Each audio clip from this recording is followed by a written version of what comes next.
Episode की शुरुआत में हम फेंशिंग को देखते हैं, जिसे युआन के घर में काम करते वक्त उस नेकलेस का बिल मिल जाता है जो कि युआन ने उसे गिफ्ट किया था और ये काफ़ी ज़्यादा था। सीन अब यहाँ से युआन पर आता है जो कि चेंगवन के साथ साइट पर क्लाइंट का वेट कर रहा था, जहाँ चेंगवन उसे बोलता है कि तुम्हारे शूज़ तो काफ़ी एक्सपेंसिव लग रहे हैं।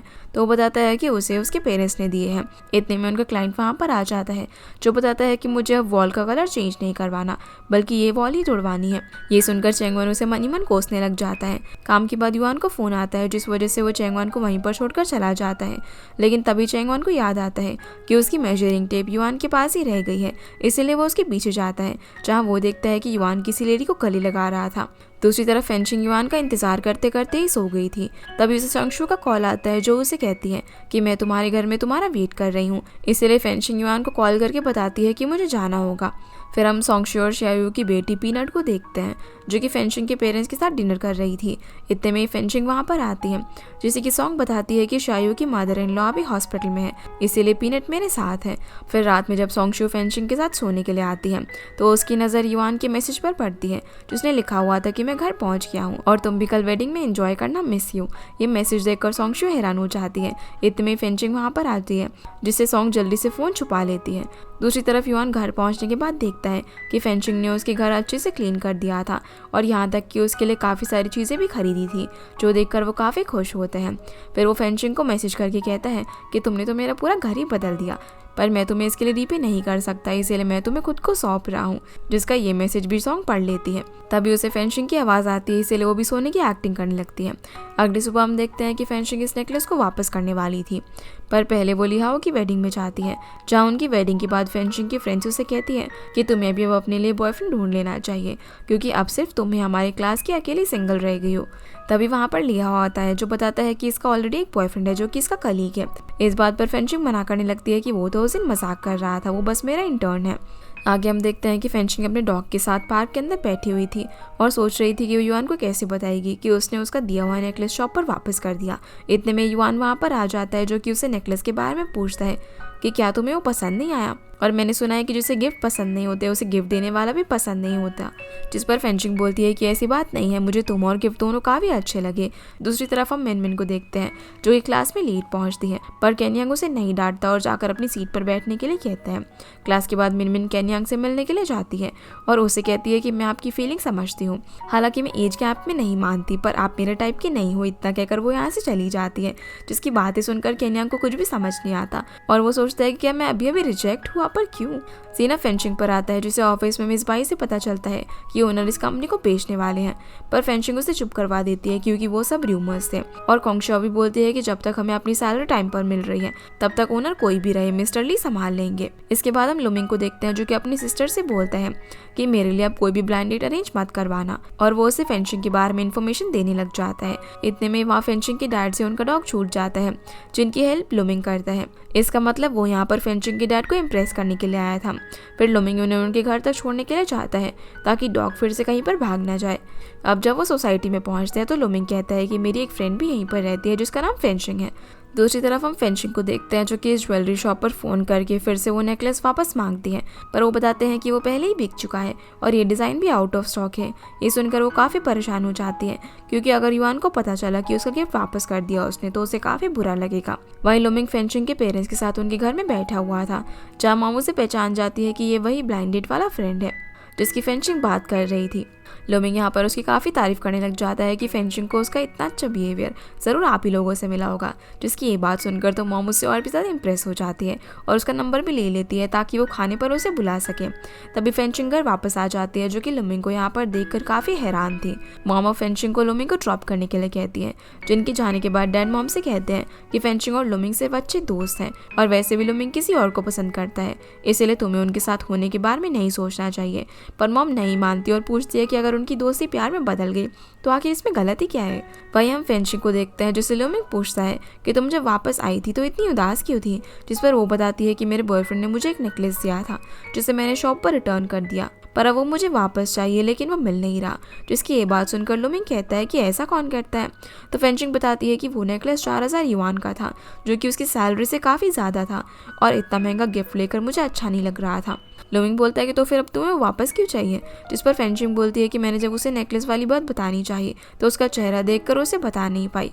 ये सुनकर वो उसे छेड़ने लग जाता है कि अगर तुम्हारे लवर को इस बारे में पता चलेगा तो उसका दिल ही टूट जाएगा। जो सुनकर फेंशिंग उसे चुप करवा देती है और उससे पूछती है कि तुम्हारी क्रश के साथ बात कहाँ तक पहुंची, जिस पर वो उसे घूरने लग जाता है और पूछता है कि वो नेकलेस कहाँ है जो कि मैंने तुम्हें दिया था, कहीं तुमने उसे भी तो रिटर्न नहीं कर दिया। ये सुनकर वो थोड़ा सा घबरा जाती है क्योंकि वो उसे कैसे बताती कि उससे वो नेकलेस खो गया, इसीलिए वो झूठ कह देती है कि वो अब भी मेरे ही पास है।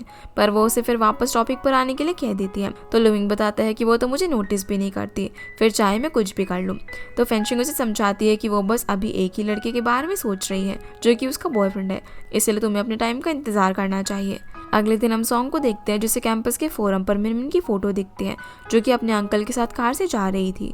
इतने में वहाँ पर केन्यांग आ जाता है जिसे वो फोटो दिखाकर सॉन्ग कहती है कि पता नहीं किसी ने ये फोटो को वायरल कर दिया है और उसके नीचे लोग गलत कमेंट कर रहे हैं कि मिनमिन पैसों के लिए अपने से बड़े को डेट कर रही है। जिस पर केन्यांग कहता है कि वर्किंग एडल्ट्स को डेट करना तो नॉर्मल बात है, पर सॉन्ग के मन में यहाँ पर मैसेज वाली बात घूम रही थी। वो केन्यांग से पूछती है कि अगर कोई वर्किंग लेडी अपने से काफ़ी छोटे लड़के को डेट करे तो क्या ये बात उन्हें छुपानी चाहिए। जिसके जवाब में केन्यांग बोलता है कि अगर उनके पेरेंट्स नहीं मान रहे तो उन्हें ये बात छुपानी पड़ेगी और वैसे भी रिलेशनशिप को एंजॉय करना चाहिए। ये सुनकर सॉन्ग कहती है कि मुझे इन सब मामलों में नहीं पड़ना चाहिए। वहीं लंच के बाद फेंशिंग युआन से मिलने के लिए जाती है जहाँ वह उसे घुमा फिरा कर कह रही होती है कि अभी तुम्हें इंटर्नशिप करे हुए ज़्यादा टाइम नहीं हुआ है और ना ही तुम अभी फाइनेंशियली स्टेबल हो। पर युआन को उसकी बात कुछ भी समझ नहीं आ रही होती और वो उसे साफ साफ बताने के लिए कहता है तो वो उसे बोलती है कि अभी तुम्हें मेरे लिए वो चीज़ें लेने की ज़रूरत नहीं है जो कि तुम्हारी कैपेबिलिटी से बाहर हो। जिसकी ये बात युआन बड़े ध्यान से सुनता है। जो देखकर फेंशिंग पूछती है कि कहीं तुम्हें मेरी बात का बुरा तो नहीं लगा, तो वो बोलता है कि मुझे तो मेरी मॉम की याद आ गई और इस बार मी 20 को हमारा फर्स्ट फेस्टिवल है जिसके लिए मैंने गिफ्ट ऑलरेडी प्लान कर लिया है। इस गिफ्ट के लिए फेंशिंग मना करती है पर युआन नहीं मानता। सीन अब केन्यांग पर आता है जो कि घर पहुंचने के बाद देखता है कि सॉन्ग आई हुई है तो वो उससे बोलता है कि हम यहाँ पर 3 लोग हैं तो क्या हम फाइटिंग द लैंडलॉर्ड खेलें, जिसके लिए वो मान जाती है। अभी तीनों मिलकर साथ में कार्ड्स खेलते हैं जिसमें फेंशिंग जीत जाती है और इन दोनों को उसे पैसे ट्रांसफ़र करने पड़ते हैं। फिर दूसरा गेम खेलते हैं और इस बार भी लोग फेंशिंग से हार जाते हैं। फेंशिंग अब इनके साथ में सेल्फी लेती है क्योंकि उनके पूरे चेहरे पर स्टिकर्स लगे हुए थे। पर सॉन्ग गुस्सा हो जाती है और उसे लग रहा था कि उसने ज़रूर चीटिंग की होगी। तभी केन्यांग को उसकी एक्स गर्लफ्रेंड का फ़ोन आ जाता है जिसे वो उठाता नहीं। ये देखकर सॉन्ग उससे कहती है कि तुम्हें उससे बात करनी चाहिए क्योंकि ऐसा करने से प्रॉब्लम सॉल्व नहीं होगी और झूठ तो झूठ होता है, तुम्हें उसे छुपाना नहीं चाहिए। जो बात फेंशिंग को हिट करती है क्योंकि वो भी युआन से नेकलेस वाली बात छुपा रही थी। अगले दिन हम लुमिंग को देखते हैं जिसे सूली कहती है कि मुझे समझ आ गया है कि तुम्हारा रिलेशनशिप अच्छा नहीं जा रहा। जिसे लुमिंग समझाने की कोशिश करता है कि वो धीरे धीरे अपने प्यार को हासिल करना चाहता है, जिसकी बातों पर सूली विश्वास नहीं करती। तो लुमिंग खुद को प्रूव करने के लिए कहता है कि मैं अभी फेंशिंग को कॉल करूंगा और देखना वो कैसे मेरा फ़ोन उठाती है। दूसरी तरफ फेंशिंग को रिसेप्शन से एक पार्सल मिलता है जिसे लेकर वो ऑफिस में जाती है और युआन को कैबिन में बुलाती है। तभी उसे लुमिंग का कॉल आता है जिसे वो कट कर देती है, पर लुमिंग हार नहीं मानता और खुद को प्रूव करने के लिए उसे दोबारा कॉल करता है जिसे इस बार फेंशिंग उठा लेती है। लुमिंग उसे बोलता है कि तुम्हें मुझे थैंक्स कहने की ज़रूरत नहीं है, बस मुझे खाने की ट्रीट देना। जिसकी ये बात फेंशिंग को समझ नहीं आती और वो कॉल कट कर देती है जिससे लुमिंग परेशान हो जाता है और वो सूली को समझाने लगता है कि ज़रूर उसका फ़ोन डेड हो गया होगा, पर वो बिना उसकी बात सुने चली जाती है क्योंकि वो गलत प्रूफ हो गया था। वहीं फेंशिंग युआन को नेकलेस वाली बात बताने वाली थी पर तभी उसकी नज़र पार्सल में रखी हुई नोट पर पड़ती है जिसमें लुमिंग ने उसका वो नेकलेस ढूंढ दिया था। ये देखकर वो काफ़ी खुश होती है और युआन से इधर उधर की बात करने लग जाती है। ये सुनकर युआन को कुछ भी समझ नहीं आता कि आखिर इसे क्या हो गया और वो यहाँ से चला जाता है। जिसके बाद फेंशिंग को समझ आता है कि लुमिंग फ़ोन पर किस बारे में बात कर रहा था। अब रात में फेंशिंग लुमिंग को थैंक्स कहने के लिए उसे डिनर पर बुलाती है जहाँ वो उसे उस नेकलेस के पैसे ट्रांसफर कर देती हैं। दूसरी तरफ हम मिनमिन और ज़ेनी को देखते हैं जो कि दरवाजे से अपने रूममेट्स की बातें सुन लेती है, इसलिए वो गुस्से में ज़ोर से दरवाज़ा खोलती है और उन्हें भला बुरा कहने लग जाती है क्योंकि उन्हें लगा था कि मिनमिन की पोस्ट उनकी वजह से कॉलेज फोरम पर अपलोड हुई थी। पर सोनी और लीजिंग इस पर चुप नहीं करती और कहती है कि अगर तुम्हें लगता है कि इसमें हमारा हाथ है तो पुलिस को बुला लो। जिसके बाद उनकी काफ़ी बहस होने लग जाती है। तभी लीजिंग बोलती है कि तुम मिनमिन के आगे सिर्फ इसीलिए घूमती हो ताकि वो तुम्हें किसी रिच पर्सन से इंट्रोड्यूस करवा सके। ये सुनकर मिनमिन को भी गुस्सा आता है और वो उसे मारने लगती है। जिसके बाद उन्हें हम सॉन्ग के सामने देखते हैं जहाँ वो उनसे पूछते हैं कि ये सब शुरू किसने किया था। तो लीजिंग कहती है कि लड़ाई तो मिनमिन ने शुरू की थी, मैं तो बस सेल्फ डिफेंस कर रही थी। मिनमिन बताती है कि इसने मेरी पोस्ट अपलोड की थी और मेरी फ्रेंड का मजाक बनाया। पर जब सॉन्ग लीजिंग से इस बारे में पूछती है तो साफ मना कर देती है कि ये झूठ बोल रही है। वहीं हम ज़ेनी को देखते हैं जो कि जल्दी से केन्यांग के पास जाती है और उससे बोलती है कि आपकी एक्स लवर प्रोफेसर मिनमिन को पनिश करने वाली है। सीना वापस से सॉन्ग पर आता है जो कि मिनमिन से बोलती है कि तुम्हारे पास अगर कोई प्रूफ नहीं है तो तुम्हें ली जिंग से माफ़ी मांगनी चाहिए। पर वो माफ़ी मांगने से मना कर देती है और कहती है कि भले ही मुझे यहाँ से निकाल दिया जाए, लेकिन मैं तुम्हें पुलिस के पास ले जाकर रहूंगी क्योंकि तुम मेरी चीज़ों को बिना परमिशन के यूज़ करती हो। पर इस पर भी ली जिंग उससे प्रूफ मांगती है। तभी वहाँ पर केन्यांग आता है जो सॉन्ग से बोलता है कि इन दोनों ने जो भी किया वो गलत है और इंटरनेट पर रूमर स्प्रेड करना वो भी काफ़ी बड़ा क्राइम है, इसलिए हमें पुलिस को बताना चाहिए और आगे वो सब कुछ खुद ही हैंडल कर लेंगे। ये सुनते ही मिनमिन पुलिस को फ़ोन करने लगती है, पर केन्यांग उसे रोक देता है और कहता है कि हमें पहले ली जिंग का फ़ोन चेक करना चाहिए क्योंकि अगर उसने ये काम किया तो ज़रूर वो फोटो अब भी उसके पास ही होगी।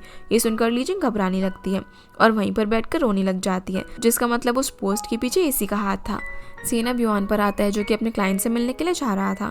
तभी वो देखता है कि फेंशिंग ने उसका दिया हुआ नेकलेस पहना हुआ है, जिससे वो काफ़ी खुश हो जाता है। फेंशिंग अब इस भाई के पास आती है जो कि बातों बातों में बताती है कि युआन और उसके जूनियर शायद एक दूसरे को पसंद करते हैं। तभी युआन आजकल इतना खुश रहने लगा है, जो बात सुनकर फेंशिंग टेंशन में आ जाती है। वही हम युआन को देखते हैं जो कि मिनमिन को उसके घर का प्लान दिखा रहा था। तभी उसकी नज़र उसके नेकलेस पर पड़ती है, जिसे मिनमिन बताती है कि ये मुझे मेरे अंकल ने दिया। फिर वो उससे पूछते हैं कि तुम्हारे हिसाब से मुझे प्रोफेसर केन्यांग को क्या गिफ्ट देना चाहिए क्योंकि उन्होंने मेरी काफ़ी हेल्प की। तो वो उसे बोलता है कि वो उन्हें बाहर ट्रीट देने के लिए लेकर जा सकती है और यहाँ से चला जाता है। जिसके बाद मिनमिन को एक आइडिया आता है और वो जल्दी से भागकर केन्यांग की कार में छुप जाती है। पर केन्यांग के साथ सॉन्ग भी थी, जिसकी वजह से मिनमिन को सरप्राइज देने का मौका नहीं मिल पाता। सॉन्ग केन्यांग को बताती है कि मैं आज भी तुम्हारे घर आ रही हूँ। तो केन्यांग उससे पूछता है कि क्या तुम्हारा और डोनयांग का ब्रेकअप हो गया है, जिस पर स्यू बताती है कि नहीं, वो बिजनेस ट्रिप पर गया हुआ है। फिर ये दोनों घर पहुँचते हैं जहाँ मॉम उसे बताती है कि फेंशिंग आज अपने कलीग के साथ डिनर करने जाने वाली है।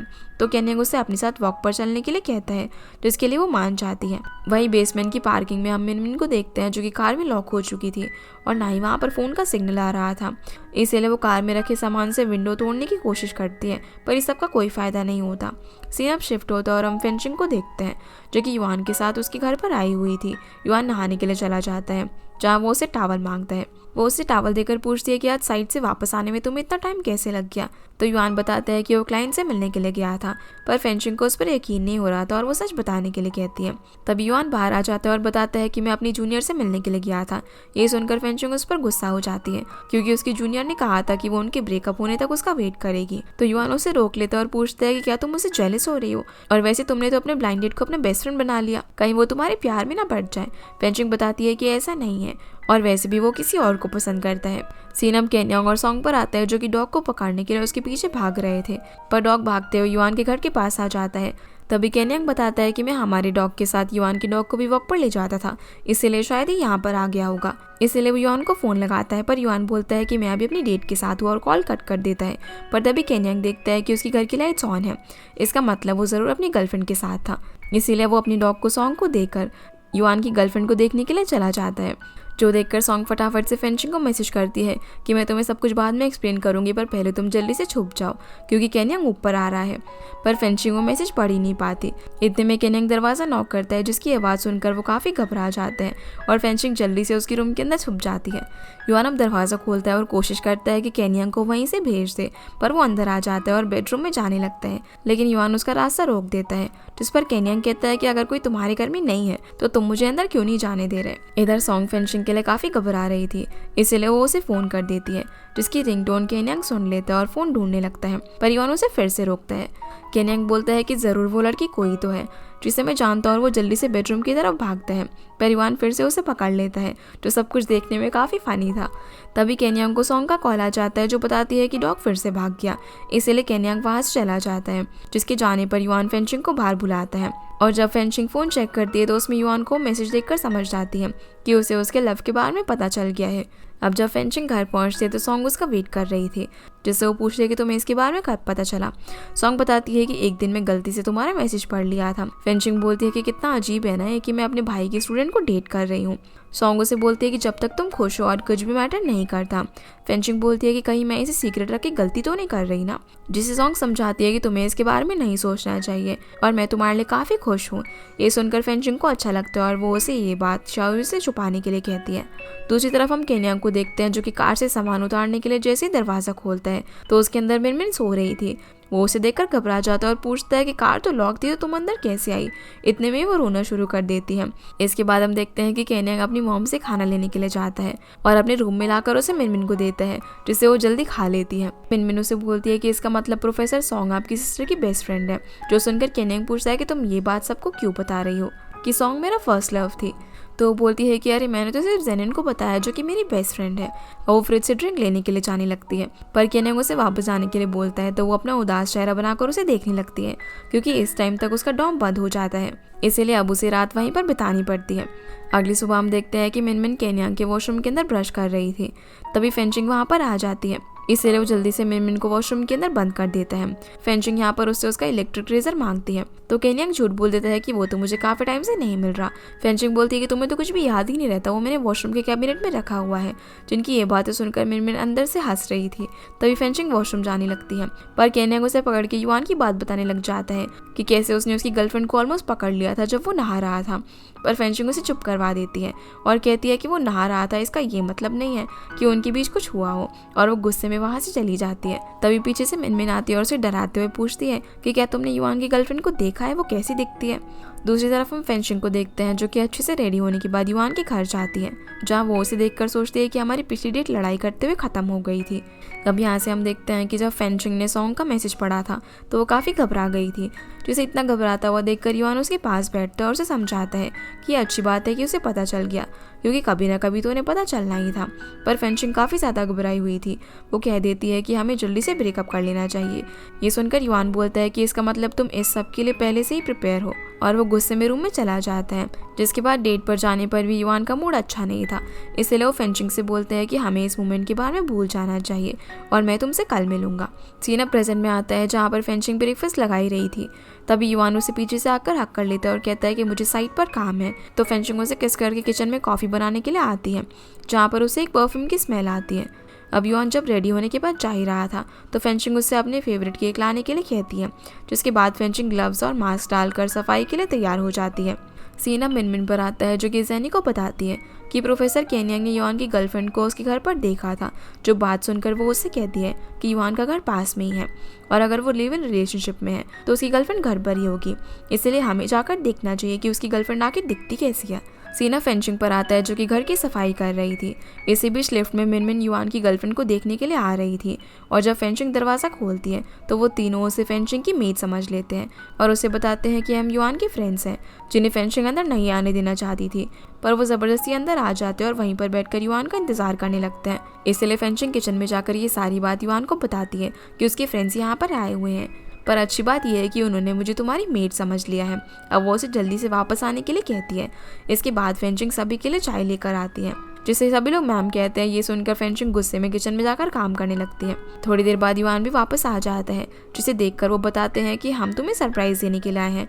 तो युआन केक वहीं पर रखकर अंदर चला जाता है, जहाँ पर फेंचिंग काम कर रही थी, और वो उसे यहाँ पर सारी बातें बताने लगती हैं।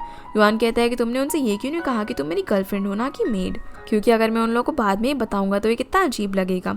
फेंचिंग बोलती है कि उस टाइम मैंने इतना नहीं सोचा, और वो उसे बाहर उन्हें संभालने के लिए कहती है। युआन अब जब बाहर आता है तो वो तीनों मज़े से उसका लाया हुआ केक खा रहे थे। जेन उसे बताती है कि हम तो तुम्हारी गर्लफ्रेंड से मिलने के लिए आए थे, लेकिन यहाँ पर तो सिर्फ तुम्हारी मेड थी।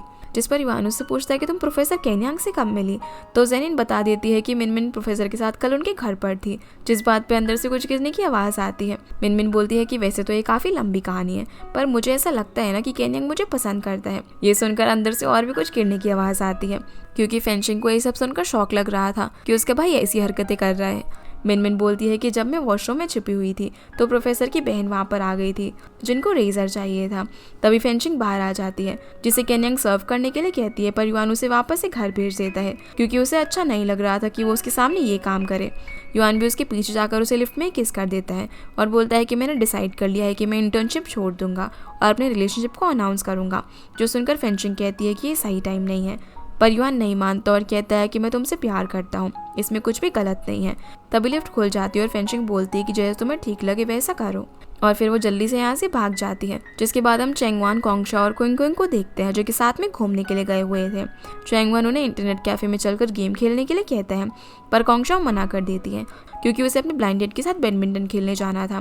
जिसके बाद वो यहाँ से चली जाती है, जिसे जाता हुआ देखकर कोंगशा को बुरा लग रहा था। फिर जब वो वहाँ पर पहुँचती है तो फेंशिंग उसे जल्दी से चेंज करने के लिए कहती है। जिस बीच लुमिंग वहाँ पर आ जाता है, लेकिन उसे इस बारे में नहीं पता था कि फेंशिंग ने उसे यहाँ पर सिर्फ अपनी फ्रेंड से इंट्रोड्यूस करवाने के लिए बुलाया है। इतने में कोंगशा वहाँ पर आती है, जिन्हें फेंशिंग आपस में इंट्रोड्यूस करवा देती है। पर यहाँ पर लुमिंग को समझ में आ जाता है कि ये सब फेंशिंग का प्लान है, इसलिए वो कोंगशा से पूछता है कि तुम यहाँ पर अकेले बैडमिंटन खेलने के लिए आई थी क्या। तो बोलती है कि मैं काफ़ी अच्छा खेलती हूँ, इसलिए मैं सिर्फ कोच के साथ खेलती हूँ। पर लुमिंग फेंशिंग के प्लान को समझ जाता है। अब लुमिंग और फेंशिंग आपस में मैच लगाते हैं, जिसमें लुमिंग बार बार हार जा रहा था, इसलिए वो कोंगशा को अपनी टीम में ले लेता है। जिसके बाद ये दोनों साथ में काफ़ी अच्छा खेलते हैं और फेंशिंग को हरा देते हैं, जिससे वो दोनों काफ़ी खुश थे और उन्हें साथ में देखकर फेंशिंग को भी अच्छा लगता है। मैच खेलने के बाद लुमिंग और कोंगशा एक दूसरे को वीचैट पर ऐड करते हैं और अब ये डिनर पर मिलने वाले थे, जहाँ फेंशिंग फेक कॉल का बहाना करके चली जाती है, जिसकी ये पूरी चाल लुमिंग समझ रहा था। और फिर जैसे ही कोंगशा चेंज करने जाती है तो लुमिंग फेंशिंग को साइड पर लेकर जाता है और उसे गुस्से में कहता है कि तुम्हें पता है ना कि मैं किसी और को पसंद करता हूँ, इसके बावजूद भी तुमने मेरी ब्लाइंड डेट अरेंज की, और वो भी बिना मुझे बताए। ये बोलकर वो उसे गुस्सा होकर यहाँ से चला जाता है। अब जब फेंशिंग घर आती है तो उसकी मॉम उसे बोलती है कि तुम अगर लुमिंग के साथ खेलने के लिए गई थी तो तुम्हें उससे पहले हारना चाहिए था ताकि उसे अच्छा लगे। तो फेंशिंग बताती है कि दूसरी बार मैं जानबूझकर ही हारी थी, जो सुनकर मॉम को हैरानी हो जाती है और पूछती है कि कहीं तुम उसे इम्प्रेस करने की कोशिश तो नहीं कर रही हो ना। तो फेंशिंग कहती है कि ऐसा नहीं है, बल्कि मैं तो अपनी कलीग को आज उससे मिलवाने के लिए गई थी। ये सुनकर मॉम उसे डांटने लगती है कि तुम खुद अभी तक सिंगल हो और तुम दूसरों को मिलवा रही हो। पर फेंशिंग कहती है कि इसमें क्या ही बुराई है। पर मॉम गुस्से में किचन में चली जाती है, जो देखकर फेंशिंग डैड से पूछती है कि भला इन्हें क्या हुआ है। तो डैड उसे मॉम को इग्नोर करने के लिए कह देते हैं और पूछते हैं कि कोंगशा और लुमिंग के बीच में सब कैसा चल रहा है।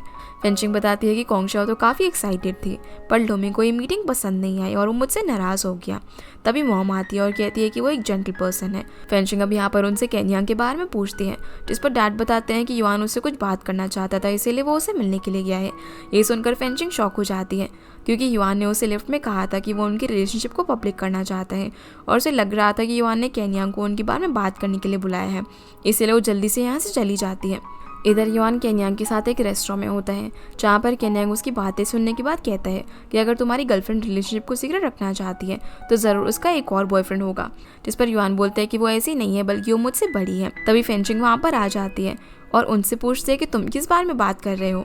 तो केन्यांग बोलता है कि कुछ नहीं, हम तो सिर्फ कैजुअल बातें कर रहे हैं। केन्यांग उससे पूछता है कि तुम तो अपने फ्रेंड के साथ बैडमिंटन खेलने के लिए गई थी ना। तो फेंशिंग बोलती है कि मैं तो बस उससे अपनी फ्रेंड से इंट्रोड्यूस करवाने के लिए गई थी।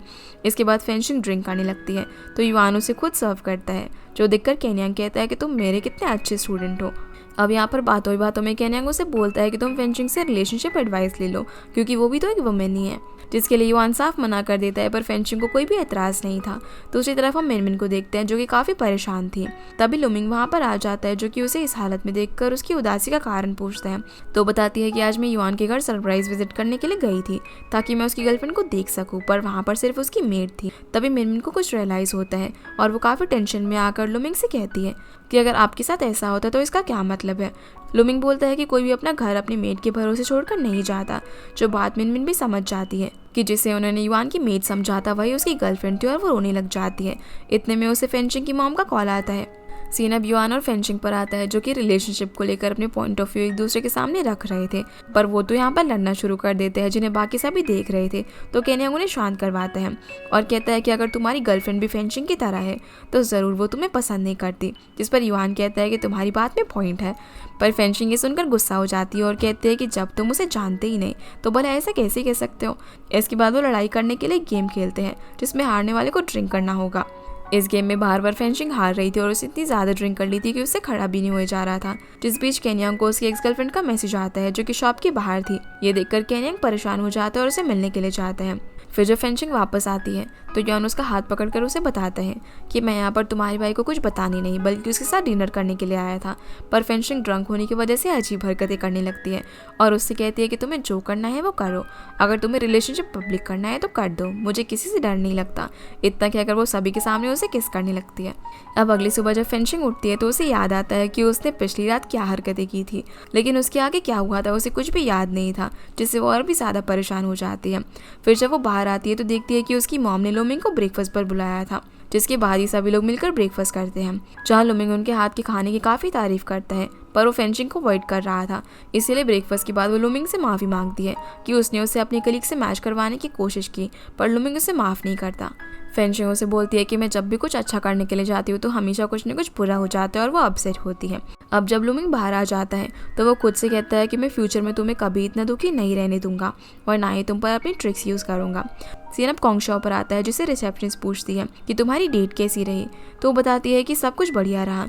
ये सुनकर उसे अच्छा लगता है और बोलती है कि अब मैं चैंगवन को लेकर अपनी फिक्र छोड़ सकती हूँ, क्योंकि वो उसे पसंद करती थी। कॉन्गशॉ बोलती है कि वैसे भी वो मेरा टाइप का नहीं है। तभी पीछे से वो आ जाता है और सब कुछ सुन लेता है, जिससे कि कॉन्गशॉ को काफ़ी ऑकवर्ड फील होता है। फिर हम फेंशिंग को देखते हैं, जो कि ये सोचकर परेशान हो रही थी कि पता नहीं कल उसने नशे में क्या किया। तभी मिस बाई कहती है कि मुझे सब कुछ पता है, जो सुनकर फेंशिंग घबरा जाती है। मिस बाई बताती है कि हमारा बॉस कंपनी को बेचने वाला है, जो सुनकर फेंशिंग हैरान हो जाती है और ऑफिस में आकर वो ग्रुप चेक करती है, जहाँ से पता चलता है कि वो मी, जो कि एजा डेकोरेशन की इन्वेस्टमेंट की हेड है, शायद वही इस कंपनी को खरीदने वाली है। कॉन्गशॉ भी इस मैसेज को देखकर परेशान हो जाती है कि अजिया ग्रुप इस कंपनी को खरीदने वाली है। इधर मीटिंग के अंदर भी सभी लोग उदास थे, जो देखकर मिस्टर ली उन्हें समझाते हैं कि हम बैंकरप्ट नहीं हुए हैं, बल्कि अजिया को ज्वाइन करना हमारा करियर के लिए फ़ायदेमंद होने वाला है। पर सभी लोग टेंशन में थे कि कहीं उनकी जॉब न चली जाए। सीन फेंशिंग पर आता है, जिसे अपने डेस्क पर एक कार्ड मिलता है जिसमें युआन ने लिखा हुआ था कि मैं हमारी लाइफ के हर एक मोमेंट में तुम्हारे साथ रहूँगा और हम साथ मिलकर प्रॉब्लम्स को फेस करेंगे। ये देखकर वो काफ़ी खुश होती है, पर तभी वो नोटिस करती है कि कार्ड के पीछे किसी और ने कुछ और भी लिखा हुआ था, जिसने उसे रात को कैफे में मिलने के लिए बुलाया था। ये देखकर फेंशिंग हैरान रह जाती है कि ऑफिस में कोई है जिसे उसकी और युआन की रिलेशनशिप के बारे में पता है। इसलिए वो बाहर आकर सभी को शक की नज़रों से देखने लगती है कि आखिर वो कौन हो सकता है जिसने कि उसे ये मैसेज लिखा। लंच टाइम में हम देखते हैं कि सभी लोग इस बारे में डिस्कस कर रहे थे कि अगर वो अजिया कंपनी के स्टैंडर्ड को मैच नहीं कर पाए तो उनकी जॉब चली जाएगी। लेकिन सबसे ज़्यादा कॉन्गशॉ परेशान थी, क्योंकि उसने पहले उनके मैनेजर से एक क्लाइंट छीन लिया था। तभी चैंगवन बोलता है कि अगर हम में से कोई वहाँ के किसी आदमी को जानता है तो हमारे लिए अच्छा होगा, पर युआन मना कर देता और बीच में उठकर चले जाता है। रात को हम देखते हैं कि फेंशिंग उस कार्ड वाले पर्सन से मिलने के लिए जाती है और वो काफ़ी टेंशन में थी कि आखिर ये कौन है जो कि इस टाइम सामने आ रहा है जब कंपनी खतरे में है। तभी वहाँ पर कॉन्गशॉ आती है, जिसे देखकर फेंशिंग को लगता है कि यही वो पर्सन है जिसका वो वेट कर रही थी। लेकिन वो तो यहाँ पर बस चैंगवन के साथ कॉफ़ी लेने के लिए आई थी और यहाँ से चली जाती है। पर चैंगवन वापस आता है, जिसे फेंशिंग कहती है कि मैं किसी और का वेट कर रही हूँ, तुम बाद में आना। लेकिन वो उसे बताता है कि मैं वही हूँ जिसने कार्ड में मैसेज लिखा हुआ था। ये सुनकर फेंशिंग हैरान हो जाती है और उससे पूछती है कि आखिर तुम्हें क्या चाहिए। तो वो उसे बोलता है कि मुझे कुछ नहीं चाहिए, बल्कि मैं तो सिर्फ तुम्हें बताना चाहता हूँ कि मैंने युआन को किसी और के साथ देखा था, जो कि किसी लेडी से मिला था और वो उसे गिफ्ट दे रही थी। फिर वो उसे ऑफिस ग्रुप वाली फोटो दिखाता है और कहता है कि ये वही लेडी वुमई है जिसने युआन को गिफ्ट दिए थे। ये सुनने के बाद फेंशिंग को कुछ भी समझ नहीं आता, क्योंकि अगर वो उस लेडी को जानता है तो उसे लंच पर झूठ क्यों बोला कि वो अजिया में किसी को भी नहीं जानता। फेंशिंग उसे थैंक्स बोलती है उसे ये सब बताने के लिए, और वो उसे भी ये सब सीक्रेट रखने के लिए कहती है। इसके बाद हम युआन को देखते हैं, जो कि केन्यांग के साथ था। केन्यांग उसे बोलता है कि तुम फेंशिंग की सारी हरकतें कल उसे बता देना। जहाँ हम देखते हैं कि युआन को किस करने के बाद वहाँ पर मौजूद सभी लोगों ने चेयर कर रहे थे, जिस पर फेंशिंग उन सभी को अपना फ्रेंड बना लेती है। जब केन्यांग वापस आकर अपनी बहन को इस हाल में देखता है तो युआन से बोलता है कि मैं इसे नहीं जानता, इसे तुम ही संभालो। सीन प्रेजेंट में आता है, जहाँ पर फेंशिंग अपने सोसाइटी के पार्क में काफ़ी अपसेट थी। इसलिए वो बात करने के लिए अपनी फ्रेंड को फ़ोन लगाती है, पर वो बिजी थे, जिस वजह से वो उससे बात नहीं कर पाते। तभी वहाँ पर केन्यांग आता है, जिसे पता चल गया था कि उसकी कंपनी को कोई और कंपनी एक्वायर करने वाली है। इसलिए वो उससे पूछता है कि क्या तुम्हें अपनी जॉब जाने का डर है। फेंशिंग उसे हाँ बोलती है और कहती है कि मैंने कभी नहीं सोचा था कि मुझे ये नौकरी छोड़नी पड़ सकती है। तो केन्यांग कहता है कि तुम घबराओ मत, मैं तुम्हें सपोर्ट करूँगा। जो सुनकर फेंशिंग खुश होती है कि उसे फाइनेंशियली सपोर्ट करने वाला कोई है। घर आते वक्त फेंशिंग उसे बताती है कि युआन किसी लेडी से मिल रहा है, तो कहीं वो अपनी गर्लफ्रेंड को चीट तो नहीं कर रहा ना। केन्यांग बोलता है कि जहाँ तक मैं उसे जानता हूँ वो ऐसा नहीं है, पर हो सकता है कि वो उसकी एक्स गर्लफ्रेंड हो। जो बात सुनकर वो शॉक हो जाती है कि युआन की एक्स गर्लफ्रेंड भी है। केन्यांग बताता है कि उनका ब्रेकअप हो चुका है, पर वो लड़की उसे अभी भी गिफ्ट्स भेजती रहती है। तभी वहाँ पर केन्यांग की एक्स गर्लफ्रेंड आ जाती है, जो कि फेंशिंग को उसका स्टूडेंट समझ लेती है और उसे डांटने लगती है कि तुम्हारे पेरेंट्स क्या इसीलिए फीस भरते हैं। ये देखकर केन्यांग उसे अपने घर ले जाकर अपनी फैमिली एल्बम दिखाता है, जो देखकर उसे यकीन हो जाता है कि वो उसकी बहन है। अगले दिन ऑफिस में हम देखते हैं कि युआन ने अपनी रेजिग्नेशन लेटर फेंशिंग को दे दिया था, जिससे कि फेंशिंग उसे बताती है कि तुम्हारे अब भी कुछ प्रोजेक्ट्स चल रहे हैं, इसलिए तुम्हें 1 मंथ तक उन्हें कंप्लीट करना होगा। और वो उसे उसकी इंटर्नशिप छोड़ने का कारण पूछती है, तो युआन बताता है कि अजिया कंपनी में कोई है जिसे मैं देखना नहीं चाहता। अब वो कुछ आगे बोलता तभी मिस बाई फेंशिंग को मीटिंग के लिए बुलाने के लिए आ जाती है, इसीलिए फेंशिंग जाने लगती है, पर युआन उसे हक कर लेता है और कहता है कि तुम मेरे लिए कितनी अच्छी हो। इसके बाद फेंशिंग सॉन्ग से मिलने के लिए जाती है, जहाँ वो उससे कहती है कि जब तुम किसी को पसंद करते हो तो ऐसा लगता है कि वो सिर्फ तुम्हारे लिए अच्छा पर्सन है, और बोलती है कि अगर उसे जॉब क्विट करनी है तो मुझे अपनी एक्स के बारे में भी तो बता सकता था ना। जिस पर सॉन्ग बोलती है कि युआन अभी यंग है और इस एज में लोगों को अपना प्राइड ज़्यादा पसंद होता है। तभी वहाँ पर शाओ आती है, जो कि बताने लगती है कि प्रेगनेंसी की वजह से उसे कितनी प्रॉब्लम फेस करनी पड़ रही है। दूसरी तरफ हम लुमिंग को देखते हैं, जिसे सूली बताती है कि मुझे कल हाफ डे ऑफ चाहिए क्योंकि मेरा बॉयफ्रेंड मुझे फोटोग्राफ एग्जीबिशन में ले जा रहा है। ये सुनकर लुमिंग हैरान हो जाता है कि इसका भी बॉयफ्रेंड है। सूली यहाँ पर उससे पूछते है कि तुम कोंगशाओ से कब मिले, क्योंकि वो उसकी जूनियर है, जिससे कि लुमिंग को एक आइडिया आता है और बोलता है कि मैं कोंगशाओ के जरिए अपनी गर्ल को इम्प्रेस कर सकता हूँ। वही रात में फेंशिंग कल के लिए एक प्रेजेंट रेडी करती है, क्योंकि कल अनऑफिशियल वैलेंटाइंस डे था, और अपने प्रेजेंट को रेडी करने के बाद वो काफ़ी खुश होती है। अगले दिन हम युआन को मिनमिन के साथ बस स्टॉप पर देखते हैं, जहाँ वो उससे पूछ लेती है कि जो लेडी तुम्हारे घर में थी क्या वो तुम्हारी गर्लफ्रेंड है। युआन बोलता है कि अच्छा हुआ कि तुम समझ ही गई, जिसके लिए मिनमिन उससे माफ़ी मांगती है और कहती है कि मैं तो हमेशा तुम्हारे बैकअप के लिए तैयार हूँ। इतने में युआन की बस आ जाती है, फिर वो जाते जाते मिनमिन से कहता है कि तुम काफ़ी अच्छी हो, इसलिए कभी बैकअप मत बनना वरना बाद में तुम्हें रिग्रेट होगा। दूसरी तरफ ऑफिस में सभी एम्प्लॉयज़ के लिए प्रेजेंट आते हैं, जिन्हें देखकर सभी लोग काफ़ी खुश होते हैं। तभी मिस बाई सभी को बताती है कि ये सब कंपनी की तरफ से नहीं बल्कि फेंशिंग की तरफ से आया है, और हो सकता है कि ये इस साल की लास्ट प्रेजेंट हो, क्योंकि अजिया कंपनी में ऐसी कोई भी कल्चर नहीं है। इसी बीच हम देखते हैं कि कोंगशाओ को किसी का मैसेज आता है, जिसे देखकर वो परेशान हो जाती है और वो चेंगवान के पूछने पर बताती है कि उसका एक क्लाइंट उसे परेशान कर रहा है, और आधी रात में उसे मैसेज करके अपनी पर्सनल मैटर डिस्कस करता है, जैसे कि वो उसे अप्रोच करने की कोशिश कर रहा हो। ये सुनकर चेंगवान कहता है कि मैं भी तुम्हारे साथ चलूंगा। इधर फेंशिंग को लुमिंग का मैसेज आता है, जो कि उसे नीचे बुलाता है। जब कोंगशाओ क्लाइंट से मिलने के लिए जा रही थी तभी वो लुमिंग को देखती है, तो वो उससे मिलकर कहती है कि मैं आपको और फेंशिंग को ट्रीट देना चाहती हूँ, जिस पर वो उसे अगली बार पूल खेलने चलने के लिए बोलता है। इसके बाद हम लुमिंग और फेंशिंग को एक रेस्टोरेंट में देखते हैं, जहाँ पर लुमिंग उसे फोटो दिखाता है और हेल्प मांगता है, क्योंकि उसने अपनी बहन से झूठ बोला था कि उसकी भी गर्लफ्रेंड है। ये सब सुनकर फेंशिंग हेल्प करने में घबरा रही थी, क्योंकि झूठ बोलना सही नहीं होगा, पर लुमिंग बोलता है कि तुमने भी तो अपने बॉयफ्रेंड के बारे में सभी से सच छुपा रखा है ना। इसलिए फेंशिंग को मानना ही पड़ता है और वो दोनों साथ में फोटो क्लिक करते हैं। सीन अब कोंगशाओ पर आता है, जो कि अपने क्लाइंट मिस्टर शिन को प्लान समझा रही थी, तो वो उसे ही देखे जा रहा था, उसे डिनर पर इन्वाइट करता है। कोंगशाओ उसे मना करते हुए बोलती है कि आपको अपनी फियांसे के साथ जाना चाहिए। इतने में शिन की फियांसे वहाँ पर आ जाती है, जो कि कोंगशाओ को मारने वाली थी, पर चेंगवान बीच में आकर कोंगशाओ को बचा लेते हैं। उसकी फियांसे बोलती है कि मैंने तुम्हारे और शिन की बीच की कन्वर्सेशन पढ़ ली थी, इसलिए मैं तुम्हें मारना चाहती थी। जिस पर कोंगशाओ बोलती है कि तब तो तुम्हें समझ आना चाहिए था कि हमारे बीच में ऐसा कुछ भी नहीं है, और ये तुम्हारा फियांसे ही है जो कि मुझे फंसाने की कोशिश कर रहा है। पर वो लड़की उसे ही बोलने लग जाती है कि अगर ऐसा था तो तुमने पहले कुछ क्यों नहीं किया। कोंगशाओ को भी अब अपनी गलती रियलाइज़ होती है। फिर वो उसे अपना कार्ड दे देती है और बताती है कि मैं एक लॉयर हूँ, अगर कभी तुम्हें ज़रूरत पड़े तो मुझे कॉन्टैक्ट कर लेना, और वहाँ से चली जाती है। फिर हम कोंगशाओ को चेंगवान के साथ देखते हैं, जहाँ वो उसे बोलती है कि जब तुम मेरे लिए बीच में आए तो मुझे काफ़ी बुरा लगा तुम्हारे लिए, और मैं जानती हूँ कि तुम मुझे पसंद करते हो। ये सुनकर चेंगवान पूछता है कि तुम्हें ये सब कैसे पता, तो बताती है कि जब तुमने मेरे लिए उस फ्लावर शॉप वाले को मारा था, और कहती है कि हम लोग अब भी क्लोज फ्रेंड्स बनकर रह सकते हैं। तो चेंगवान कहता है कि तुम्हें अब मेरी फीलिंग्स के बारे में पता है, इसलिए मेरे लिए फ्रेंड्स बनकर रहना मुश्किल है। मैं तुम्हारा कलीग ही बनकर रहूँगा और ये विश करूँगा कि तुम्हें तुम्हारी सारी खुशियाँ मिले। इतना कहकर वो यहाँ से चला जाता है। कोंगशाओ यहाँ पर सोचने लगती है कि लव 2 परमानेंट मार्क छोड़ जाता है, एक जब वो लाइफ में आता है और दूसरा जब वो लाइफ से जाता है। फिर हम फेंशिंग को देखते हैं, जो कि बाहर जा रही थी, तभी केनिंग उसे एक लेटर पकड़ाता है और इसे युआन को देने के लिए कहता है। फिर लिफ्ट में जब फेंशिंग उस लेटर को खोलती है तो उदास हो जाती है, क्योंकि वो युआन का रिकमेंडेशन लेटर था ताकि वो अब्रॉड स्टडी कर सके। यहाँ से फिर वो युआन से मिलने के लिए जाती है। युआन अब यहाँ से उसका हाथ पकड़कर उसे एक पॉटरी शॉप में लेकर जाता है। युआन उसे बोलता है कि हैंडमेड गिफ्ट सबसे बेस्ट होते हैं, इसीलिए हम एक कप बनाएंगे ताकि हमेशा हमें एक दूसरे की याद आती रहे। दोनों अब बारी बारी से अपने लिए कप्स बनाते हैं। जहाँ से जाते वक्त ओनर बताता है कि ये 2 वीक्स में आप तक डिलीवर हो जाएंगे। युआन फिर फेंशिंग की आंखें बंद करके उसे एक जगह पर लेकर जाता है, जहाँ से पूरी सिटी का नाइट व्यू काफ़ी अच्छा लग रहा था। जब फेंशिंग उस नज़ारे को देखती है तो काफ़ी खुश होती है और उसे काफ़ी पसंद भी आता है। इसके बाद युआन उसके क्लोज आकर कहता है कि तुम आज काफ़ी प्रिटी लग रही हो। ये सुनकर फेंशिंग ज़ोर ज़ोर से हंसने लग जाती है। तो युआन कहता है कि वेबसाइट पर तो यही लिखा था कि ऐसा बोलने से लड़कियाँ इंप्रेस हो जाती हैं। पर फेंशिंग की हंसी नहीं रुक रही थी और वो दोनों एक दूसरे को गले लगा लेते हैं।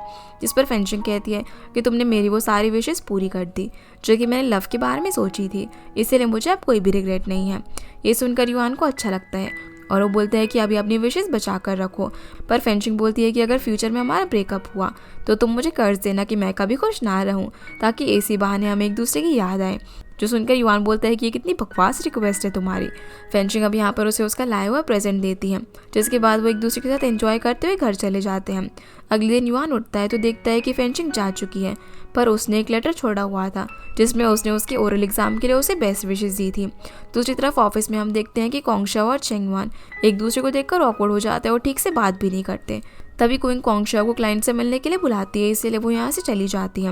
वही फेंशिंग ऑफिस में जब काम कर रही थी तभी कोंगशाओ से बताती है कि आपकी कोई ओल्ड क्लासमेट फ्रेंड यहाँ पर आई है और उसका नाम मेशिंग है, पर ये नाम फेंशिंग ने पहले नहीं सुना था, इसलिए वो उससे मिलने के लिए जाती है। जहाँ वो कहती है कि एक क्लास में होने के बावजूद भी हमारी कभी बात नहीं हुई और यहाँ पर आकर मेशिंग उससे अपना घर डेकोरेट करवाने के लिए डिस्काउंट मांगती है।